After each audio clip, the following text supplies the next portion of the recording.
Hello and welcome to our webinar on the Customer Service Practitioner Digital Credentials Pilot. Thanks for taking the time to listen to this webinar recording. My name's Lorna Titania and I'm a Digital Product Manager at City & Guilds. So the first thing for me to say is thank you. Thank you for having interest in joining this pilot, because we're really keen to work with a range of provider types across FE colleges, private training providers and also with employers, because we really feel that digital credentials provides a really exciting new way to motivate and reward your apprentices as they progress through their on-programme element. And it really helps apprentices to take the lead in their own skills development and helps to drive accountability and independence. And we think that the issuing of digital credentials could be aligned to the mandatory 12-week progress reviews.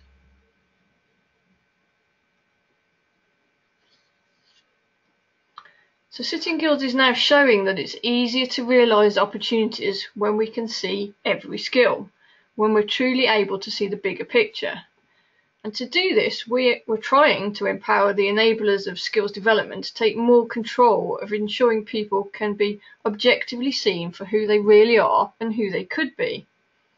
We're helping people, organisations and economies to develop the right skills for growth in a more agile, responsive and trackable way. So the many qualifications that City & Guilds offer are credentials in their own right, and are naturally evolving over time to become more digital. You'll continue to see us helping to digitise all objective statements of progression, development or achievement. And we've already seen the step from paper certificates being supported by e-certificates, and digital credentials for some of our qualifications is the next step in the evolution of communicating and verifying credentials.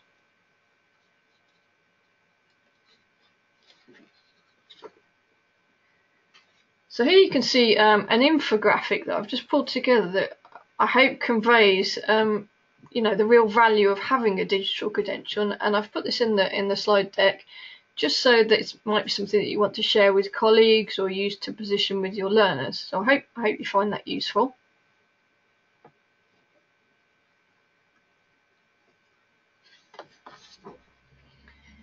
There are three roles within any digital credentials framework. The role of the issuer, i.e. the individual or the organisation who is issuing or awarding the credentials, the learner or earner of the credential, and the reviewer, the individual who looks at a badge and seeks to understand more of what lies behind it as evidence of that credential. And digital credentials have benefits for each person in that chain. So let's start with the issuer first. Digital credentials offers a great opportunity to promote your organisation and your learners by very clearly defining your expectations, confirming progress and rewarding all achievements and development. With regards to the earners, it helps their career to grow by enabling them to understand their learning framework, to evidence, to manage, to showcase and also to share their digital credentials safely and securely online. And at the final stage, it helps the reviewer of the badges to discover, understand and validate the digital credentials quickly and simply online. Now, digital credentials are built upon a secure open standard, with key data always recorded. Having a globally adopted open standard makes wider sharing of digital credentials possible and also allows them to be stacked against credentials awarded from a variety of different sources, as they all share the same underpinning rules and have the same data kind of hard baked into them.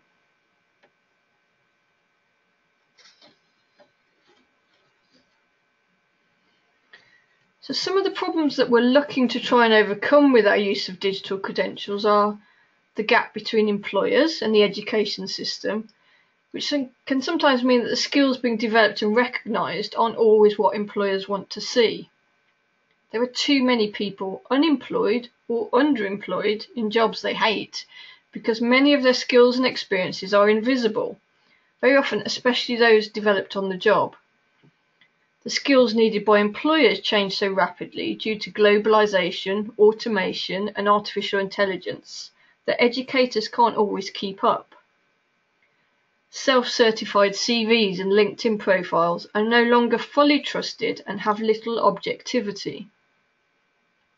Expensive formal and linear learning programs, i.e. one-size-fits-all approach, are not always agile and responsive to the needs, especially around human skills. And closed learning or talent management systems that lock in achievements that you can't reuse anywhere else increase the invisibility of workplace credentials because they're simply just not portable outside of that system. And increasingly, traditional certificates are not fit for the modern online age. So in new apprenticeship standards, especially where there might no longer be mandatory qualifications, digital credentials have the potential to offer the following benefits. The first is around apprenticeship framework expectation setting. So this is what I as a learner or we as a provider need to evidence on programme. It offers clear milestones of achievement, so we can break down quite often long apprenticeship programmes into bite-sized chunks prior to gateway decisions or endpoint assessment. And digital credentials also offer the opportunity to ensure that learners who don't complete an apprenticeship aren't in the position of walking away with nothing to show. And lots of providers we've spoken to are very focused on that duty of care they have to their learners. And they also offer the benefit of giving us a tool to drive standardisation, so we can provide consistency of delivery across multiple delivery locations by large and often disparate teams of trainers and assessors.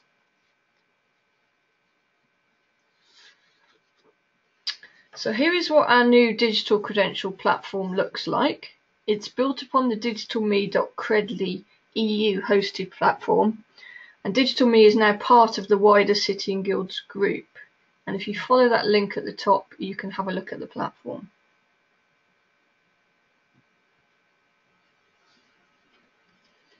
So this is the credential framework that we've designed for customer service practitioner.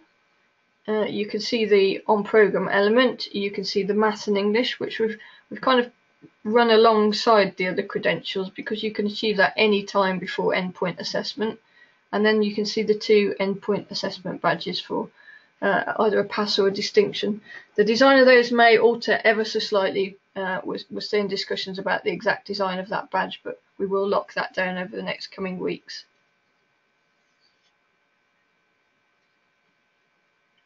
And here's an example of the level of metadata that sits behind each badge in our framework. So you can begin to see the level of detail that we embed into each digital credential. And here is an example of a team working credential and a self-development credential. Metadata is really just the fancy phrase for the criteria that sits behind a badge.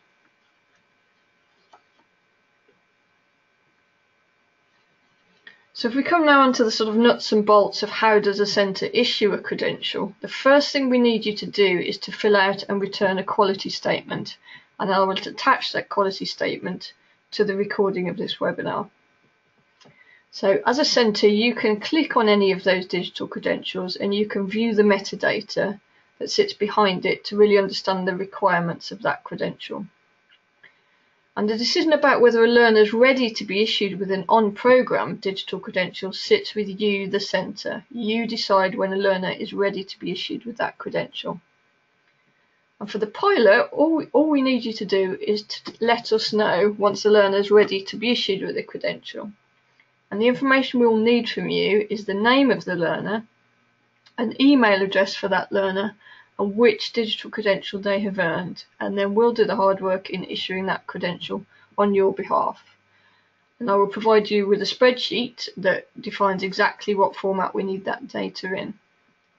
And then we need you to send that to digitalcredentials@cityandguilds.com, where we will process it. Now initially our SLA to issue the credential will be about 5 working days, because this is a pilot for us as well as for you, but I would hope that SLA would significantly reduce as we get to grips with the issuing process. And for the endpoint assessment digital credential, I will confirm later on in the pilot the method for issuing those later, because we're still exploring a couple of options. Plan A is that it will still be exactly the same process, but Plan B, we're looking at something more automated internally. So the question of how will an apprentice receive their digital credential? Well, once it's issued by us, earners will be notified by email, and will, if they haven't already got an account, they will be forced to set up an account. We have got a getting started guide, which you can access on that link, and I will also send around a copy with the recording of this webinar. And from within that profile, each learner can store, manage and communicate their City and Guilds achievements. And they can pull in credentials that they've earned elsewhere into a lifetime profile page as well.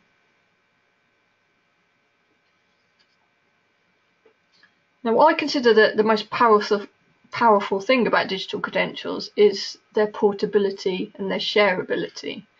So once an individual learner has received their badge, they have the power to unleash that credential across the web to become more discoverable and verifiable.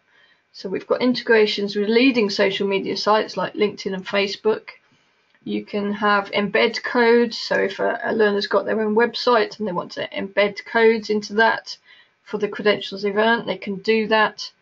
As I've mentioned before, the metadata is very secure, it's locked down, it explains exactly when that earner was awarded the badge and exactly what they had to do to receive it.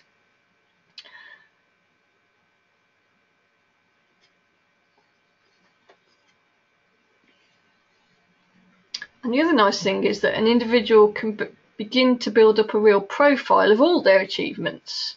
So because it's an EU hosted profile, we enable individuals to collect and display credentials from any digital me.credly issuer or any other open badge compliance system, which really helps them begin to pull in this single profile. And issuers can also begin to showcase all of their earners in one place to promote what you do as well.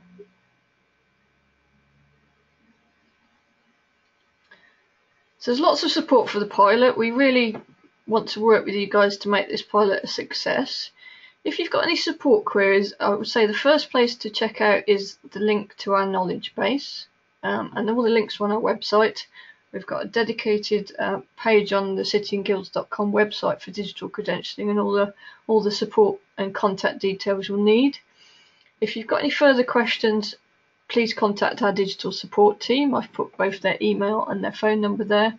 And if you've got any questions, direct feedback, any kind of learner anecdotes, any challenges or blockers around this pilot, please do feel free to contact me directly. As I mentioned before, my name's Lorna Titania and my email address is there. And I really look forward to working with you guys to make a success of this pilot. Thank you for your time today.